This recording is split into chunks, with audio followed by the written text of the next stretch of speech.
Thorne. I'm the Editorial Content Manager at Leaders In. We're joined here today by Josh Barlow. He is the Managing Director and Founder of Valhalla Fiduciary. Thank you so much for joining us today. Thank you. It's good to be here. Fantastic. So I wanted to start off, if you could tell me a bit about your journey into your current role. You founded Valhalla Fiduciary just last year. What made you decide to start your own company? Sure. It's a great question. There's a lot of factors that go into it. I think the factors that you feel most passionate about end up kind of driving your path that you take. But to talk about like where the journey began, I started my career as a CPA at one of the big four firms, focused in asset management. At that time, audited one of the largest asset managers in the world. Good firm. I could have stayed there throughout my career and been very happy. I had a great opportunity to join a large asset manager. They focused on hedge funds. They were building an operational due diligence team and program. And I had an opportunity to join them to really build that process with them. So I was there 12 years. I was the head of operational due diligence and accounting. And incredible firm. I could have stayed there and been very happy, but ultimately the entrepreneur in me wanted to build my own company. And I felt like I could build a company doing work that I loved. And that I could add value to investors and managers. I saw a need in the marketplace. So you take the risk and you go for it. So the hardest part of it really was simply making the decision to do it. Yeah. Once you make that decision and you get over that fear of failure, then you don't look back, and it's been a really great year. I love that. It's very hard to sort of, when you've had a longevity in a career, to sort of, like you said, take that leap. So Yeah. It's really cool that you've sort of, now you're here and you've started a company. Yeah, it's not for everyone. So you got to know yourself. Yeah. But it's been great. Been great for me. Fantastic. It's no secret that data and technology are really transforming the finance industry. How do you think its impact has been on the asset management side of things? Sure. And we're here at a conference. The panels this morning literally talked about technology. Okay. So clearly it's a big deal. Yeah. I embrace technology. The hedge fund industry, the asset management industry embraces technology, and it's great. I love how it's made the world smaller. Yeah. I love how it makes business more efficient. But really, the firms that embrace it and use technology more and more and use it as effectively as possible and embrace innovation, those are the firms that not just survive, they're the ones that succeed. Yeah. And it's the same in asset management. So it's helped make the portfolio management process even better. It's helped that search for alpha be better. And the back office side, which is really my focus, it's helped make the back office more efficient. Fantastic. So it's been very, very good. So, there's a major disparity between the number of women in asset management compared to men. Why do you think this is, and how important do you feel that tackling gender and diversity issues are in finance? Sure. Well, there's no question. You're right. The numbers show it. Yeah. So why is that? I don't like stereotyping massive groups of people. I think each of us are unique. We all are different. We all have our different personalities. But maybe part of it is driven by some of the differences between men and women and maybe their interests. And if you specifically look at portfolio management, it's a pretty big disparity between women and men. My side of the industry, it's a little bit closer. Okay. The gap isn't as great. I would suspect there's still a gap there. But that side is more accounting, operations, legal, compliance, due diligence. And on that side, I work with a lot of COOs, CFOs, CCOs, heads of ODD, partners at law firm, partners at accounting firms that are women and that are great and that are really some of the leaders in the industry. It's so, but you talk about, just talking about it is part of the process of improving it. Yeah. Right? Tracking it, you mentioned tracking it. That's part of the process of improving it. Acknowledging, recognizing that it's an issue that needs to get better and improve, I think is the beginnings of hopefully helping it to happen.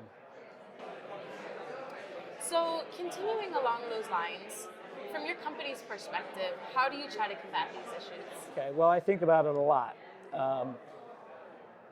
A couple things. I've been lucky in a lot of ways in my career, but two ways I've been lucky as it relates to this topic. I was able to work for four years of my career outside of the United States. I worked 2 years in Africa in 2 different countries, and I lived and worked in Europe for 2 years. Okay. Being in those places, which is different than the U.S., helped get me a different perspective, a diverse perspective. Another way I've been lucky, I worked at 2 firms that were great with diversity. The Big Four firm I was at, and this was a long time ago, had diversity as an issue that they wanted to be better at. Yeah, that's great. And then the asset manager I was at was great with diversity. We were very diverse as a firm, whether that was gender, ethnicity, nationality. The firm was 2 of the 4 founding partners were women. The most of the time that I was there, it was a majority women-owned firm. Wow. The CEO, the entire time I was there, was a woman, and she was a friend, a mentor to me, and still is today, even as I've left the firm. So how do you take those experiences and now try to take them to your own company and be good in these areas? And so the 2 ways that I think about it and have tried to implement in what I'm doing. The first is talent. I want to surround myself by the most talented people I can. And talent isn't constrained to one certain group of people. It's just not how it works. The next thing I try to do is I want to be around people that are different than me, people that have a different perspective, a different paradigm. And what that does is it helps you make better decisions. As you have different perspectives, you are able to bring those in, and you'll say, wow, you know what, I think you're right. I didn't think about it from that perspective. Yeah. And then that helps you make better decisions and have greater success. And so that's kind of how I look at it. And I think as you do those things, a natural byproduct is you'll end up with diversity. And so you mentioned that you had a female mentor. And my next question was going to be, do you think mentorship is important to developing as a leader? There's no question. And she's a friend and a leader and a mentor. But I would say I've had a lot of mentors. I think it's crucial to improving yourself, and you can take little things from everybody that you're around.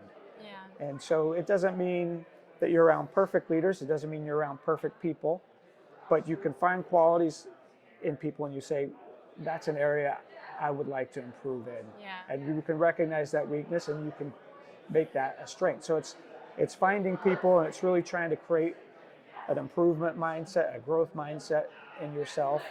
And so I've had a lot of mentors and still do. You can find them everywhere, and you should. You should be looking for them, not just at work, but in your community. It could be your neighbor has a quality you respect, or your kid's football coach, or religious leader. But it very well may be your boss at work, but it might not be. Yeah. And so you can find leaders and examples, mentors, however you want to describe them, everywhere.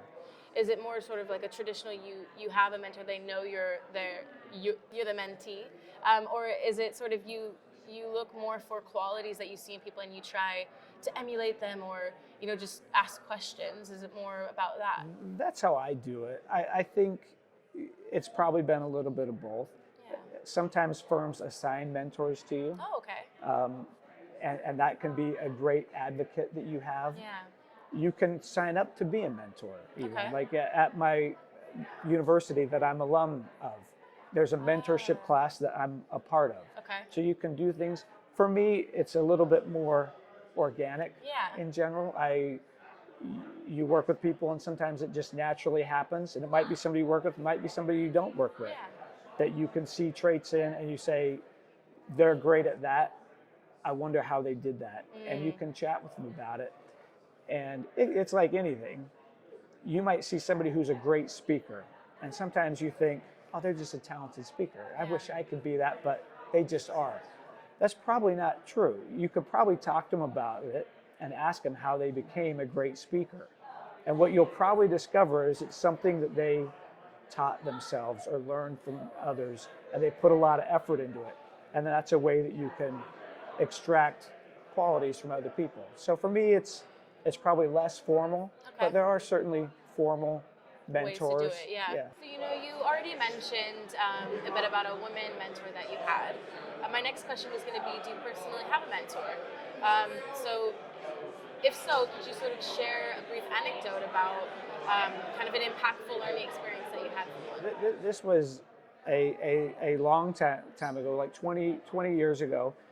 A friend of mine who was a leader in the community. It was a community organization. I was kind of an assistant to him. Okay. And maybe I've kind of hit on this already, but as for him being a mentor to me, what I took from him was he was always learning from other people. He was always looking for the good in other people. Even though we all have weaknesses, he was looking for the good that he could learn from them. And I don't think that that's something that he ever told me. That's just something I learned from being around him. Yeah. You could tell how he interacted with others, that he loved and respected them, and that he could learn from them. So that's one person that I think of. And again, that wasn't in the work environment. Yeah. But he was older than me, wiser, and had more experience. And so I learned from something that. to learn from, yeah. So, the role of a leader can be very isolating. What do you do to ensure that your perspective or decisions don't become too out of touch?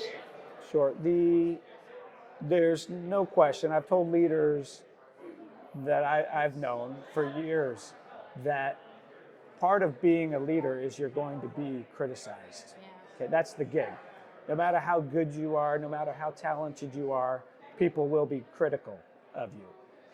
So you have that, and then how do you combine it with what you said, not being out of touch? Yeah. Right? And so the way you do that is you talk to other people. You do bounce ideas off of other people. The dictator leader isn't effective leadership. Yeah. Right? So I don't know. The way I would do it is kind of how I already described it. I would try to surround myself by as talented people as I can that are as different than me as possible, so that they have a different perspective than I have. Yeah.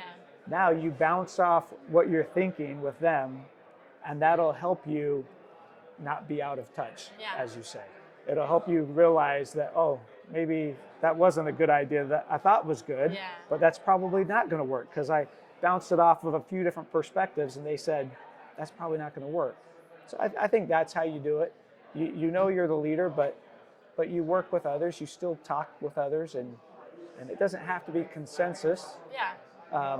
Even though consensus is good, it doesn't have to be consensus, but it is talking to other people and seeing what they think. I guess the last question I have for you is what one piece of advice might you be able to offer someone who's aspiring to become a leader one day? Sure. I would say that you shouldn't aspire to be a leader. You shouldn't. Yeah. So I think I would say that what you should be aspiring to be is improving yourself. Okay. And you should be aspiring to add value to your organization and to add value to your clients and to be in that kind of growth mindset.